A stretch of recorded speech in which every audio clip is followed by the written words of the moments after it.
नदी संज्ञा प्रयुक्त जो कार्य होते हैं वो कार्य भी नहीं हुए, है ना। लेकिन अति चमू शब्द में जो चमू है वो क्या है, स्त्रीवाचक है। स्त्रीवाचक होने के कारण इसकी नदी संज्ञा होती है। नदी संज्ञा होने से जो कार्य हो सकते हैं, नदी संज्ञा होने से क्या क्या कार्य होते हैं, आण नद्या और गेराम नद्याम निभ्य और रस्व नद्यापो नुट। आठस्य तो नदी संज्ञा नहीं चाहता, आठ करेंगे तब न आठस्य लग जाता है। वास्तव में नदी संज्ञा प्रयुक्त कार्य है आटागम, गेराम नद्याम निभ्य से नी के स्थान पर आम करना और रस्व नद्यापो नुट से नुट करना और अंबार्थ नद्यो रस्व से संबुद्धि में रस्व करना। ये नदी संज्ञा का क्या है, प्रयोजन है। ठीक है, नदी संज्ञा के प्रयोजन। ठीक है, हु भी दीर्घ उकारांत है, अति चमू जो शब्द है ये भी दीर्घ उकारांत है।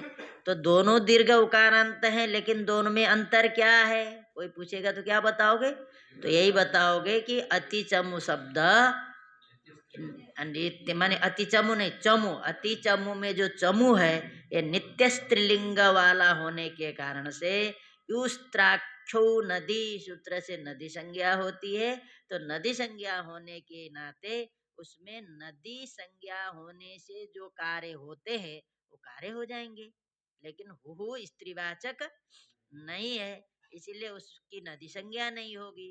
जब नदी संज्ञा नहीं होगी तो नदी संज्ञा प्रयुक्त जो कार्य है वो कार्य भी नहीं होंगे। ठीक है, नदी संज्ञा प्रयुक्त जो कार्य है वो कार्य भी नहीं होंगे, यही अंतर है। तो इसीलिए अति चमू शब्द के रूप चला, ये क्या चलाया था, पूरे हो गए थे कि नहीं, अति चमू, अति चमूह, बोलो ना, अति चमूह, अति चमो, अति चमुम,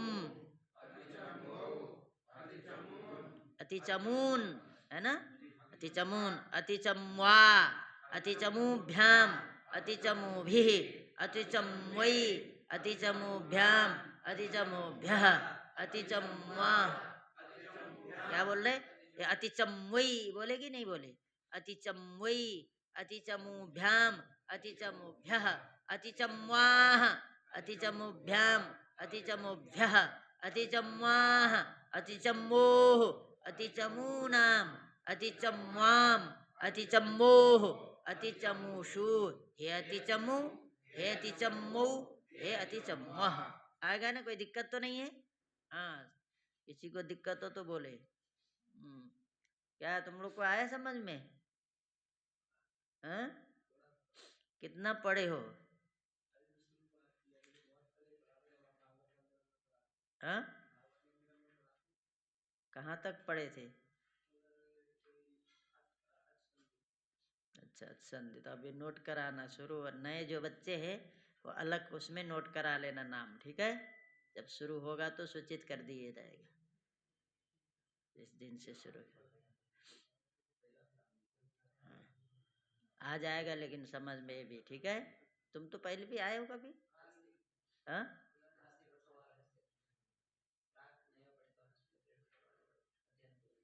पुत्र अत्रैव नाम, हाँ मम पार्श्वेन कुत्रापि पठिता न अन्य, हाँ तो तत्र पठितश्चेत् कियत् पर्यन्तं, पंचसन्धि अधीता, तो पंचसन्धि अधीता चेत् तत् तु आयास्यति, तथा काठिन्यं नास्ति, मूलमेव, मूलमेव तथा पाठयन्ति, केवलं पूर्वं मूलं तदनन्तरम् अर्थः किं तथा भवति, कथं पाठ, अस्तु,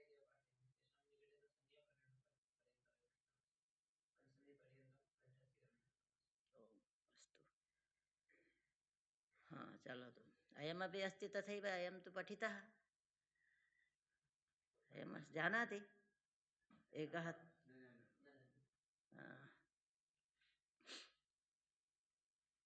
माधवः अस्ति, जानाति माधवः कश्चन अस्ति, सम्यक् जानाति माधवः,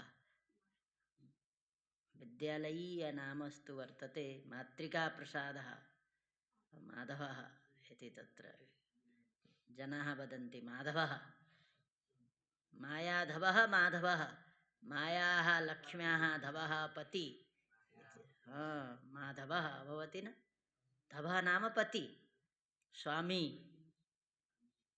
चलो तो अस्तु क्या बता रहा था अब ओ सुपी आया इसके बाद अति चमू के बाद कुछ दिया है क्या खलपु अच्छा ठीक है खलपु शब्द भी खलम पुनातीति खलपुः पुण्य पवने इति धातु वर्तते माने पुण्य पवने धातु है क्या धातु है पुण्य पवने जो पवित्र करे खलम खल मतलब जानते हो ना जो खल है दुष्ट है उनको पवित्र कर दे हाँ ये ऐसा नहीं खल मतलब होता है जो खल क्या है खले कपोता युगपत पतंती आया थी ना राम शब्दे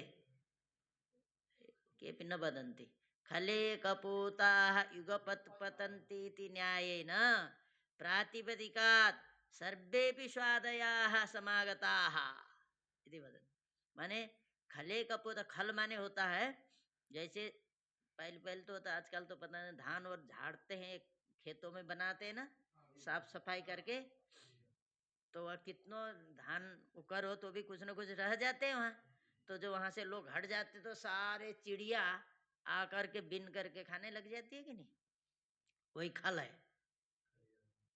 खल माने वहां होता उसको पवित्र करे उसको सफाई करना पड़ता है कि नहीं पड़ता है उसको जो पवित्र करता है शोधन करता है उसको बोलते खलपो भाई जगह दे दो पूरा छेको मत इधर जाओ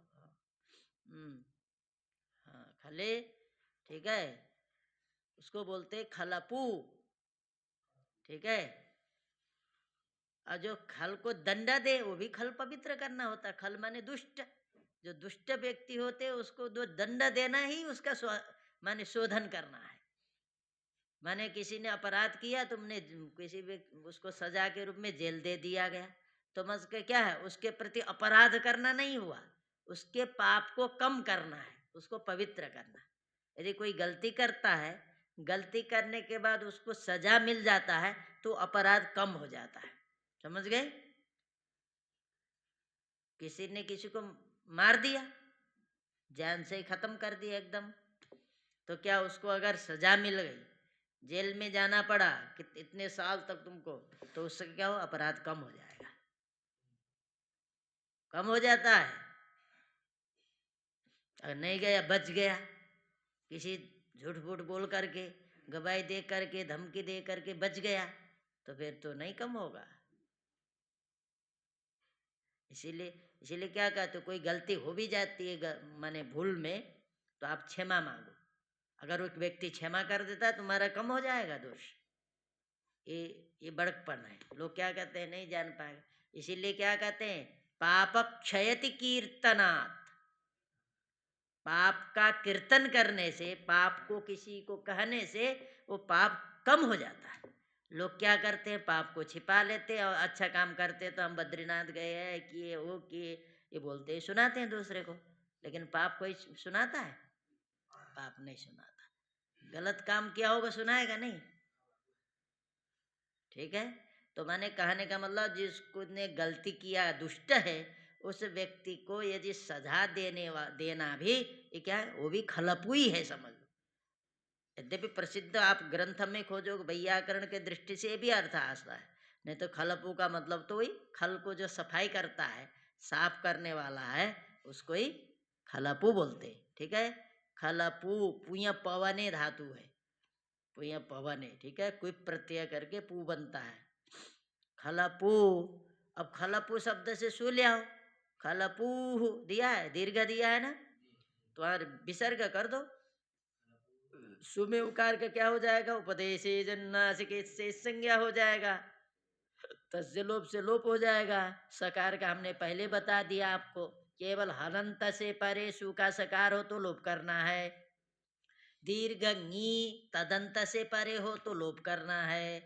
दीर्घ जो आप तदंत से परे हो तो लोप करना है उसके अलावा अन्यत्र सारी जगह स को पहले रू करना है, उसके बाद विसर्ग करना है। बोला है कि नहीं? इसी गांठ, इसको गांठ बांध लो, कहीं गड़बड़ नहीं होगा। केवल हलंत से परे हो तो सु का जो सकार वो भी चला जाएगा, लोप हो जाएगा।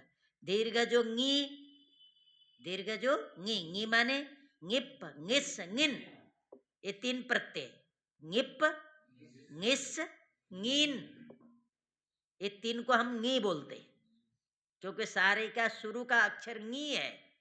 आगे तो ङिप रहता है, ङिस रहता है, ङिन रहता है, अंतिम वर्ण अलग अलग है। शुरू का सारे में ङी ङी ङी रहता है, इसलिए ङी केवल कहा। ङिन कहता तो केवल ङिन पकड़ा जाता, ङिस कहता तो केवल ङिस लिया जाता, ङिप कहता तो केवल ङिप लिया जाता। लेकिन जो अनुबंध अंतिम है वो नहीं बोला। शुरू में तो ङी है सारे में, ङिप में भी ङी है, ङिस में भी ङी है, और ङिन में भी। तो ङी का मतलब हुआ ये ङिप वाला ङी हो, चाहे ङिस वाला ङी हो, चाहे ङिन वाला ङी हो। तो ङिन में भी क्या रहता है? ई बचता है। तो ई बचेगा तो भी हम क्या कहेंगे? इसको ङी कहेंगे। इससे परे यदि सु का सकार होगा तो उसका क्या करेंगे? लोप। जैसे गौरी, चिद गौरादिभ्यश्च, तो ङी है समझ लो। तो क्या होता? गौरी के आगे कभी सु दिखाई दिया आपको? नहीं दिखाई दिया। किससे लोप हो गया? हल ज्ञाभ्यो दीर्घात सुतिस्य प्रिक्तम हल सूत्र से। ठीक है। रमा क्या है? ये आप, नी आप से परे यदि सु का सकार होगा तो उसका लोप हो जाएगा। बोला ना? और हलंत से परे होगा तो लोप हो जाएगा। इसके अलावा यदि किसी से परे है तो वहां स का विसर्ग करना है। स का विसर्ग करने का मतलब पहले स को रू करना, ससजुसोरू से, उसके बाद उसको विसर्ग करना। ठीक है, ये है। तो खलपु इनमें से कोई नहीं है। न ये हलंत है, न निशंत है, माने न्यंत है, न आवंत है। इसीलिए यहाँ लोप नहीं करेंगे। क्या करेंगे? विसर्ग करेंगे, माने स को रू करेंगे, उसके बाद विसर्ग करेंगे तो बनेगा खलपुहु। ठीक है, क्या बनेगा? खलपुहु। अब आगे के लिए सूत्र आया स्पेशल। ओह, ओह सुपी धात्वयव संयोग पुब्बो न भवति यः उवर्ण तदन्तो यो धातुः तदन्तस्य अनेका च अंगस्य यण स्यात् अजादि प्रत्यये। अजादि सुपी बोलो। अब इधर हम जो तुम्हारा वहाँ जैसा लिखा वैसा नहीं, लेकिन अर्थ जो बोलेंगे वो सही बोल देंगे। शब्द इधर उधर हो सकते हैं। देखो, ओहो षष्ठे कवचनांतम, और तुमको पता ही नहीं द्विवचन बोल रहा है। ओ शब्द के षष्ठी के एक वचन में क्या बनेगा बताओ? ओ, ऊ शब्द के षष्ठी में क्या बनेगा? ओहो बनेगा कि नहीं बनेगा? दो होते तब ना दो वचन लगाएंगे। एक केवल ऊ की बात हो रही तो एक वचन है। ओहो माने उवर्ण लिया या वर्ण लिया ना, केवल दीर्घ ऊ नहीं ले रहा है। क्या ले रहा है? उवर्ण। उवर्ण में कौन सा लिखा है? उवर्ण। उवर्ण में, हाँ, ये दीर्घ ऊ होता तो फिर ऊ नहीं, ओहो रूप नहीं बनता, यण करना पड़ता है। रस्व ऊ शब्द का षष्ठी का एक वचनांत है ओह। ओह माने षष्ठे कवचनांतम, सुपी सप्तम में कवचनांतम, द्विपदमिदं सूत्रम। ओह, ओह षष्ठे कवचनांतम, सुपी सप्तमे कवचनांतम, द्विपदमिदं सूत्रम। ओह षष्ठे कवचनांतम, सुपी सप्तमे कवचनांतम, द्विपदमिदं सूत्रम। धातु का अवयव संयोग पूर्व में नहीं है। धातु का अवयव संयोग पूर्व में नहीं है, ऐसा जो उवर्ण।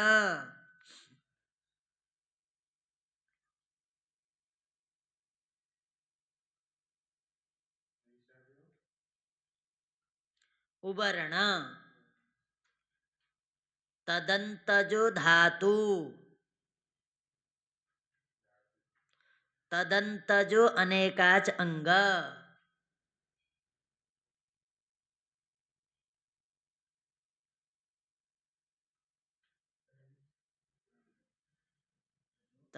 तदंत अनेकाच अंग, उसको यण होता है अजादि सुप प्रत्यय पर में रहने पर। धातु का अवयव संयोग पूर्व में नहीं है ऐसा जो उवर्ण, तदंत जो धातु, तदंत जो अनेकाच अंग, उसको यण होता है, उसको यण आदेश होता है, आदेश जोड़ दो, उसको यण आदेश होता है अजादि सुप प्रत्यय पर में रहने पर। धातु का अवयव संयोग पूर्व में नहीं है ऐसा जो उवर्ण, तदंत जो धातु, तदंत जो अनेकाच अंग, उसको यण आदेश होता है अजादि सुप प्रत्यय पर में रहने पर। हो गया, धातु का अवयव संयोग पूर्व में नहीं है ऐसा जो उवर्ण, तदंत जो धातु, तदंत जो अनेकाच अंग, उसको यण आदेश होता है अजादि सुप प्रत्यय पर में रहने पर।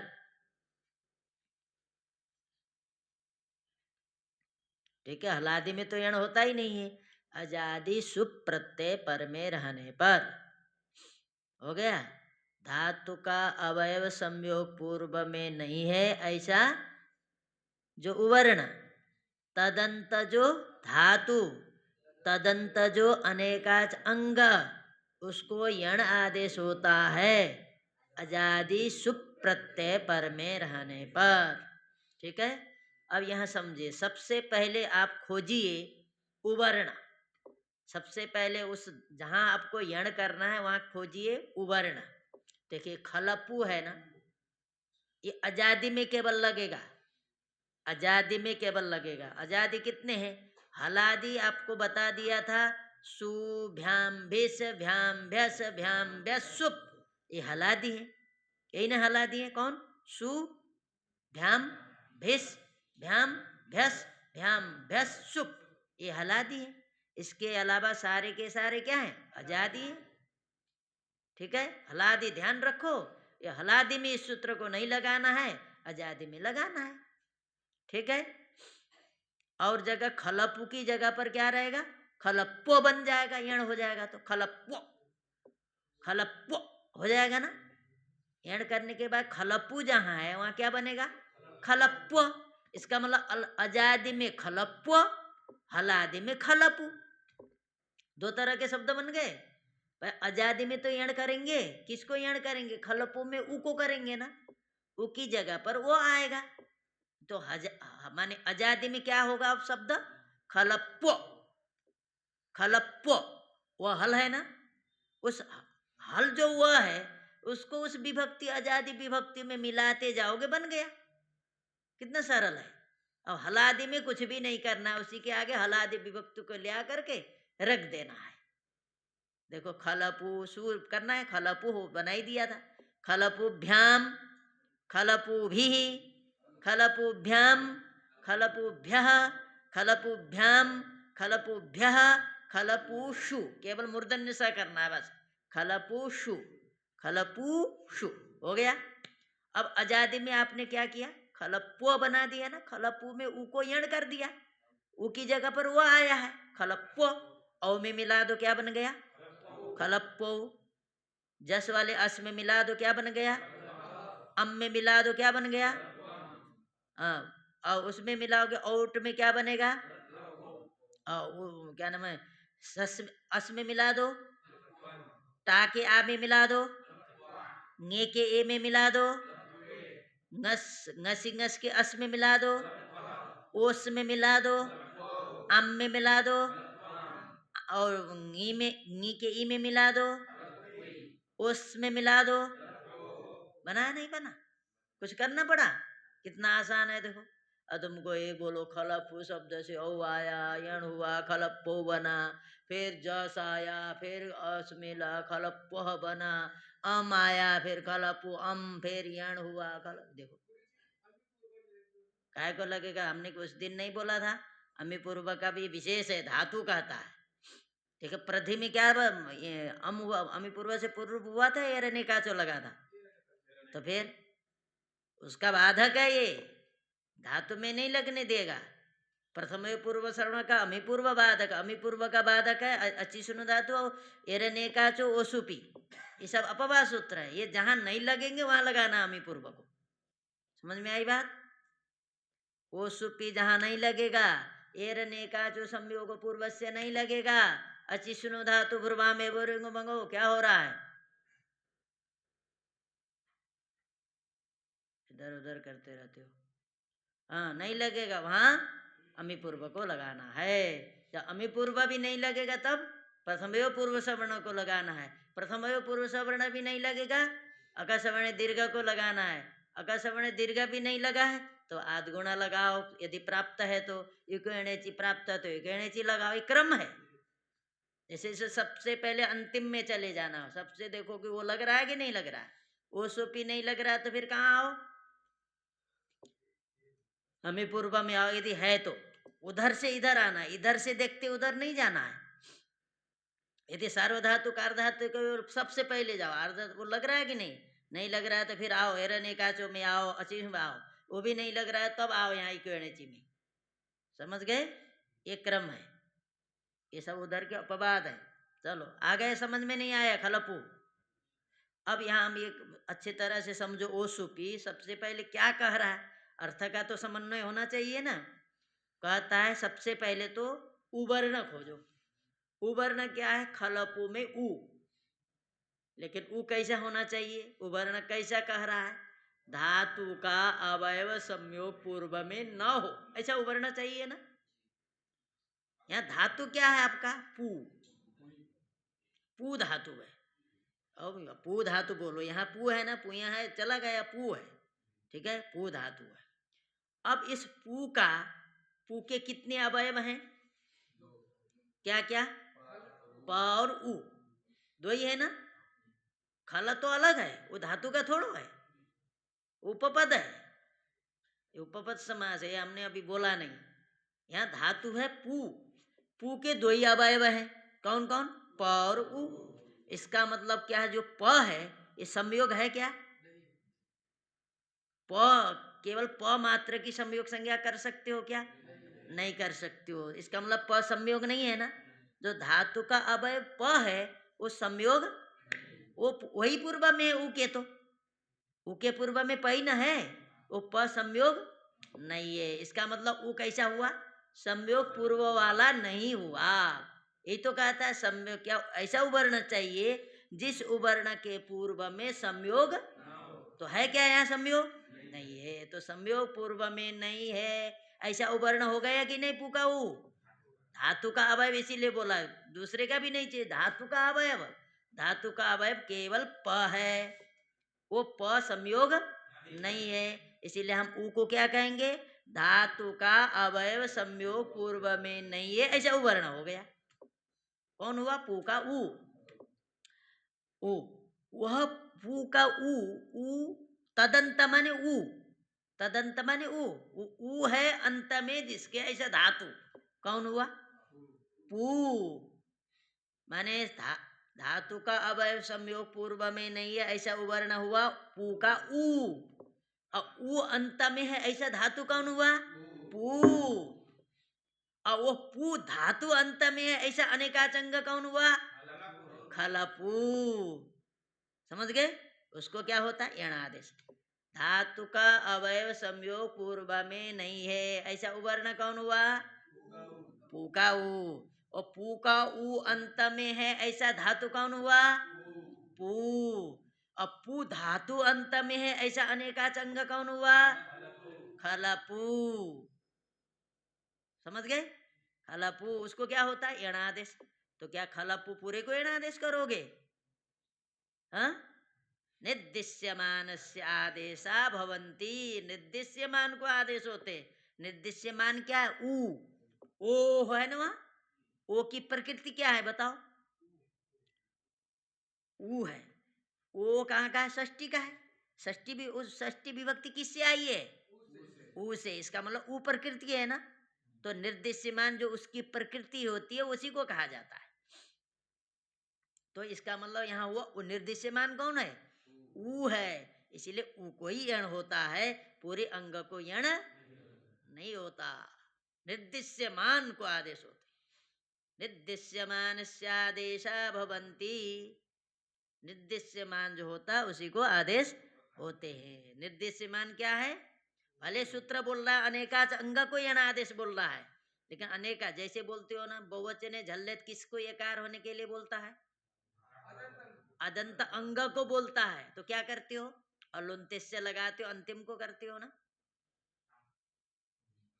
अलुंत्य लगा करके अंतिम को करते हो कि नहीं? सुपीच से दीर्घ किसको कहते हो? कहता किसको? अदंत अंग को। करते किसको है? केवल अ को। तो यहाँ क्या करेंगे? हम करते हैं निर्दिश्यमान ऊ है, इसलिए ऊ को यणादेश करते हैं। ये भी कह सकते हो अलुंत्य लगा करके आप अंतिम को, क्योंकि अनेकाच अंग को कह रहा है। तो अनेकाच अंग को न करके या अलुंत्य सूत्र लगा करके किसको करेंगे? अंतिम जो ऊ है उसको करेंगे। समझ गए कि नहीं? धातु का अवयव संयोग पूर्व में नहीं है, ऐसा उवर्ण कौन हुआ? पकार उत्तरवर्ती उकार। वो उकार अंत में है, ऐसा धातु कौन हुआ? पू। पू धातु अंत में है, ऐसा अनेकाच अंग कौन हुआ? खलपू। उसको करो यार। अजादि प्रत्यय कहाँ है? अजादि सुप, जो हमने बताया अजादि सुप ये होंगे। हलादि को छोड़ करके जितने हैं वो अजादि सुप हैं। हलादि कितने हैं बताओ? हलादि, हलादि सुप ये बताएगा। क्या नाम है तुम्हारा? चाणक्य। वाह भाई। हाँ चाणक्य हमारे क्लास में भी आ गया भाई। चलो, चाणक्य तो एक वो करोड़पति में पहुंचा हुआ भी चाणक्य था। हमारे जो चाणक्य वो तो ये है। अब तो अमित शाह को भी चाणक्य कहते हैं। हाँ चलो ठीक है। बताओ हलादि कौन है? हलादि सुप। देखो अभी तो बताया तुमको। सुभ्याम भीस भ्याम भ्यस भ्याम भ्यस सुप। ये हलादी। हलादी क्या है इतना ध्यान रखो। इसको छोड़ करके जो है वो आजादी है। ठीक है। आजादी में इसको लगा दिए, बन गए ना। अब कोई समस्या है? चलो आगे। अब कौन सा शब्द आया? एवं सुल्वादय। एवं माने इसी तरह, सुल्वादय माने सुलु आदि। सुलु लुया लवने लुया छेदन। लुया लवने लुया छेदन। लवने भी उसी से बनता है। तुमको छेदन नहीं आया, लवने किसी पर लू से ही। लवन का मतलब ही छेदन। लुया छेदने बोलो चाहे लवने बोलो, एक ही अर्थ है। वही लू धातु से लवने बना, लवन में छेदन है। लुया धातु छेदन। जो अच्छी तरह से काटने वाला है उसको बोलते हैं सुलू। शोभनम सुशोभनम सुसुष्ठु लुनातीति सुलू। जो अच्छी तरह से काटता है, जो अच्छी तरह से काटने वाला है उसको बोलते हैं सुलू। समझ गए? जो अच्छी तरह से काटने वाला है उसको बोलते हैं सुलू। क्विप प्रत्यय होकर के सुलू बना है। समझ गए? कर्ता अर्थ में क्विप प्रत्यय होने पर सुलू बनता है लू धातु से। तो सुलू का अर्थ हुआ अच्छी तरह से काटने वाला। अब इसमें भी देखो दीर्घ उकार अंत है, बिल्कुल वही अर्थ घटेगा, वो सुपी लगेगा। ठीक है, सुलू है ना। तो यहाँ पर भी हलादि में हमको कुछ नहीं करना है, और आजादी में सुलू में जो उकार है उसको यण कर देना है। तो सुलू की जगह पर सुल्लो हो जाएगा। सुल्लू की जगह पर यण करने पर क्या हो जाएगा? सुल्लो। सुल्लो कहाँ होगा? आजादी में। और हलादि में क्या रहेगा? सुलू ही रहेगा। हमको कुछ छेड़छाड़ नहीं करना है, मिला देना है। सुलुहु सुलुभ्याम सुलुभि सुलुभ्याम सुलुभ्यः सुलुभ्याम सुलुभ्यः सुलुषु सुलुषु। ठीक है। और आजादी में यण करते जाओ। सुल्लौ सुल्वः सुल्वं सुल्लौ सुल्वः सुल्वा सुल्वे सुल्वः सुल्वः सुल्लोः सुलूनां सुल्वी सुल्वी सुल्लोः। असंबोधन में हे सुल्लो हे सुल्वः, वहां कोई अंतर नहीं, जो प्रथमा में कियो वही रहेगा, संबोधन में कोई अंतर नहीं। समझ गए? आया समझ में? हाँ। अब दीर्घ उकार माने उकारांत जो भी होगा, यदि धातु है तो ये सूत्र लगाना, ध्यान रखो। इकारांत के लिए धातु आया कौन? माने इकारांत के लिए एर अनेकाच, अनेकाच अंग है तब। यदि यहाँ केवल लू होता, यदि केवल लू होता तो क्या लगाते तुम? अचिष्णु धातु लगाते। ये समझ लो, समझ गए? जैसे पू है, केवल केवल पू होता, खलपू न होता तो कौन सूत्र लगाते? क्योंकि इनके लिए अनेकाच अंग चाहिए, वहां अचिष्णु धातु लग जाता। एर अनेकाच जो भी अनेकाच होने पर लगता है, ओ सुपी भी अनेकाच होने पर लगता है। नी है तो कौन सूत्र लगाओगे? अचिष्णु धातु, वहां एर अनेकाच नहीं लगेगा, क्योंकि वो अनेकाच चाहता है, ये तो एकच वाला है। हाँ चलो आगे।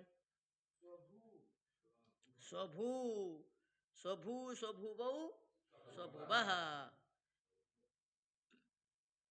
स्वभू। लोहिया छेदन बोल तो दिया तुमको। अब तुमको जो है राम कहानी पूरी सुना दिया गया, और कहा कि राष्ट्र में जाकर कहो सीता जी कौन थी, ये हाल है इतने देर। ये हाल मत करो।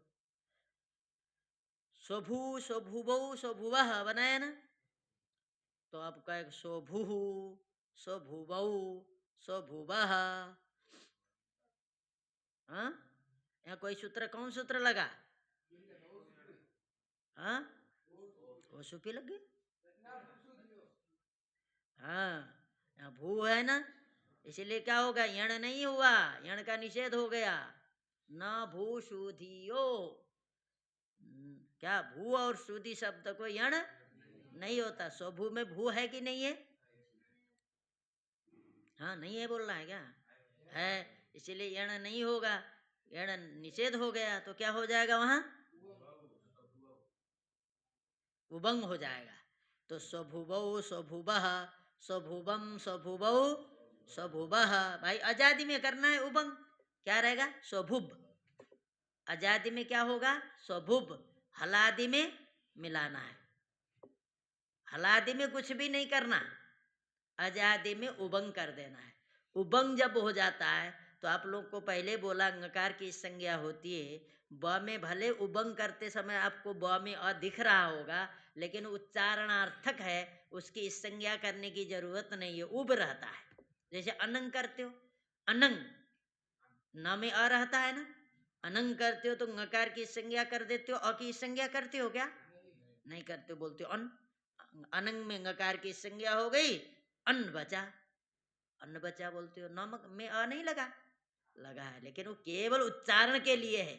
जब तक न बैठा है तब तक के लिए है, क्योंकि दो व्यंजन के एक साथ उच्चारण नहीं हो सकता। नाचम बिना उच्चारणस्य उच्चारणमपि संभवति, ऐसा कहते हैं भाष्यकार पतंजलि उच्चैरुदात्त सूत्र में। अच का व्यंजन रहित माने अच रहित व्यंजनों का उच्चारण नहीं करना चाहिए, ऐसा कहते। तो आप कहोगे सु ध ध य उपास्य, आपने तो कई वर्ण उच्चारण कर लिया, तो कैसे कर देते हो?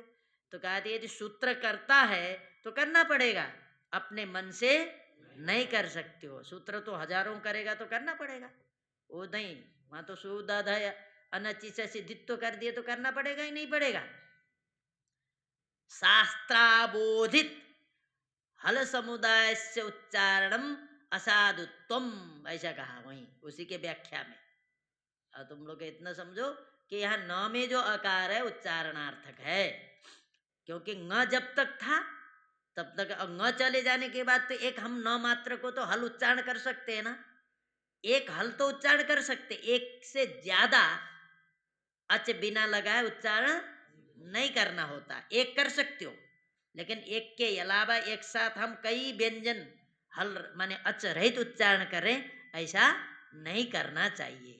इस नियम को लेकर के उन्होंने अनंग का जब तक न बोला तब तक तो न में उच्चारण रहेगा, उच्चारणार्थक माने उच्चारणार्थक रहेगा, लेकिन न हटते ही न क्या हो जाएगा, वो हलंत हो जाएगा, हल हो जाएगा। ठीक है, तो न में जो अकार है उसकी इस संज्ञा करने की आवश्यकता, जय उसी तरह यंग करते हो तो य में जो अकार है वो भी उच्चारणार्थक है, उसकी भी इस संज्ञा करने की आवश्यकता नहीं है। उबंग जब करते हो तो भी ब में जो अ है उसकी भी इस संज्ञा करने की आवश्यकता नहीं है, वो अपने आप चला जाए। इस संज्ञाम विनैव अपहार, जो उच्चारण का मतलब क्या है, इस संज्ञाम विनैव अपहार, इस संज्ञा बिना किए ही चले जाएंगे, उनकी उसको हटाने के लिए इस संज्ञा करने की आवश्यकता नहीं है। ठीक है, और तो शोभुव करो, हलादि में कुछ नहीं करना है और अजादि में उबंग करके मिला देना है। हाँ करो, ग्रुप चलाओ। स्वभू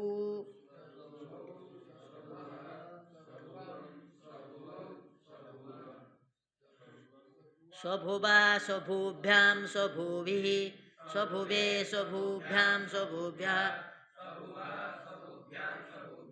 स्वभुवः स्वभुवोः स्वभुवाम स्वभुवी, क्या बोले तुम लोग, पता ही नहीं चला हमको तो। स्वभुवी स्वभुवोः स्वभुवु स्वभूषु हे स्वभूः हे स्वभुवौ हे स्वभुवः, हुआ ना। आगे अब आया वर्षाभु, वर्षायाम भवतीति वर्षाभु, जो वर्षा में हो जाए, मेढक को भी वर्षाभु बोलते हैं, पुनर्नवा कोई कहते हैं उसको भी वर्षाभु बोलते हैं। वर्षाभु में होने वाला जो क्या होता है, बाढ़ है, उसको भी वर्षाभु बोलते हैं। अब वर्षाभु होने पर जो नदियों में फिन की तरह निकलता है उसको भी आजकल तो गर्मियों में भी निकलता है, यमुना जी में देखो नहीं। तो ये सब कई अर्थ है, कई पुनर्नवायाम बा, ऐसा कोशकार बोलते पुनर्नवा के लिए वर्षाभू है, ऐसा कहते हैं। होता होगा वो पुनर्नवा जो वर्षा में ही होता हो, हमको तो पता नहीं है ना। इसका मतलब ये समझो जो भी वर्षा ऋतु में प्राप्त होता है, और ऋतुओं में नहीं मिलता, वर्षा ऋतु में, वर्षा में ही जो मिल जाए प्राप्त होता है, होते हैं ना कई विशेष, कह के इसमें नहीं होता है, इसका समय वो है, ऐसा बोलते हैं ना, उसी महीने में होता है, उस वर्षा काल में ही होता है, ऐसा बोलते हैं कि नहीं। जो भी उस समय में प्राप्त होता हो उसी को कहते हैं वर्षाभू। रूढ़ी शब्द है, ठीक है, रूढ़ी, क्या रूढ़ी बोलते हैं, यौगिक, रूढ़ी नहीं यौगिक, रूढ़ी यौगिक और योग रूढ़ी शब्द होते हैं ना। रूढ़ी मतलब उसका अर्थ का कोई मतलब नहीं, रूढ़ी मतलब सिद्धार्थ रख दिया, सिद्धार्थ सिद्ध है, अर्थ है तो काय को पढ़ने आता भाई उसका, यदि अर्थ सिद्ध हो गया होता तो, अर्थ माने प्रयोजन, प्रयोजन यदि सिद्ध हो गया होता तो आता है यहाँ नहीं। इसका मतलब सिद्धार्थ नाम क्या है, केवल रूढ़ी है, रूढ़ी मतलब अर्थ से कोई मतलब नहीं, रख दिया खत्म, है ना।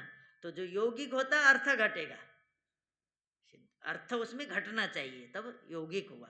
योग रूढ़ी कुछ अंश में घटता है, कुछ अंश में योग रूढ़ी, जैसे पंकज देखो घटता है, घटता है ना, पंकज माने कमल, क्यों है, पंकाज जायते इति पंकजः, पंके जायते इति पंकजः, है ना, पंक में होता है ना, कीचड़ में तो होता है कमल, तो चलो अर्थ घट गया, लेकिन कीचड़ में केवल वही होता है क्या, और भी तो होते हैं, कीड़े मकोड़े होते हैं, और घास वगैरह जाओ देखो वहां और भी कीचड़ में निकले हुए हो, उसको क्यों नहीं बोलते हो फिर।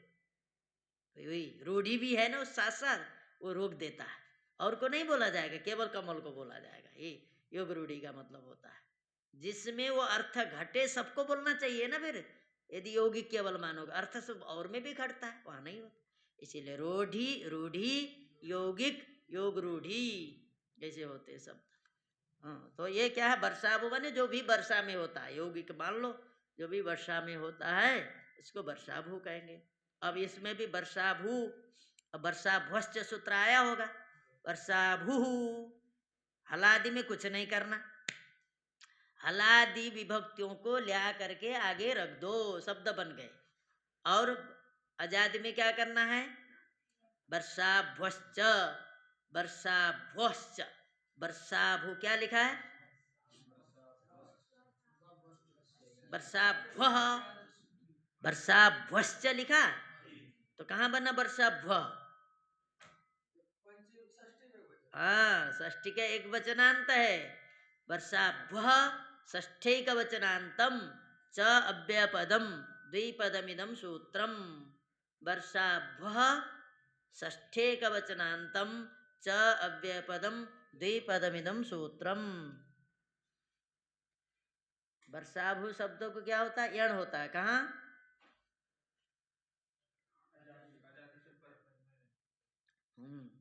यही बोलो।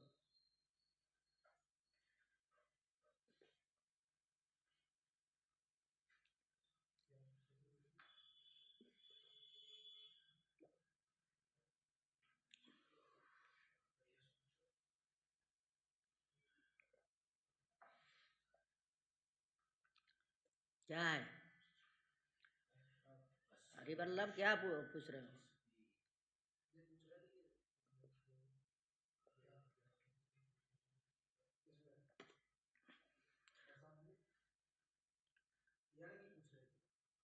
क्या है यहाँ की? कहाँ? क्या हुआ है? ये कहता है कि अच पर में रहने पर यण होता है, वर्षा हो सकती है, तो सूत्र में कोई यण नहीं। क्यों नहीं हुआ? क्या लिखा है इसमें? उवम हुआ है ना, वर्षा।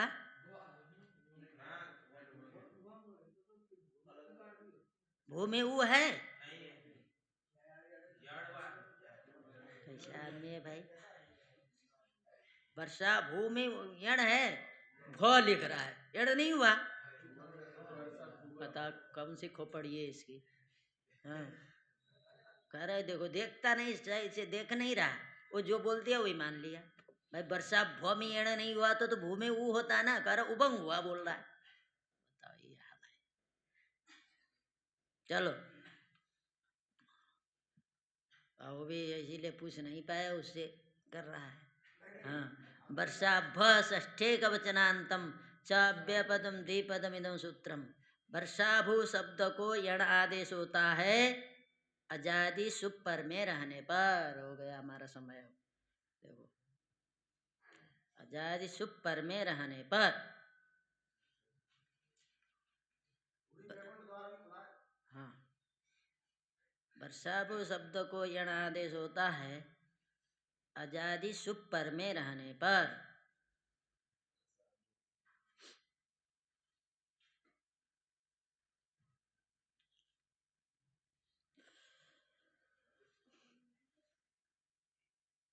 अब वही करना है, ठीक है? अजादि में इसी से एण कर देना, हलादि में कुछ नहीं करना, बन गया। तो क्या बना?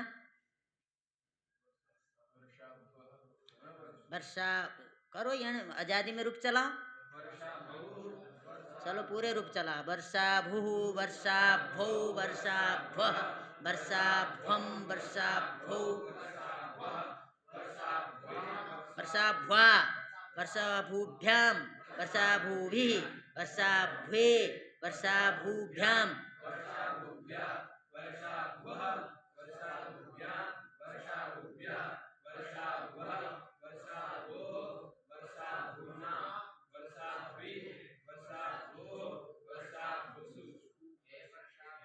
हे वर्षा भू, हे वर्षा भौ, हे वर्षा भः। ठीक है?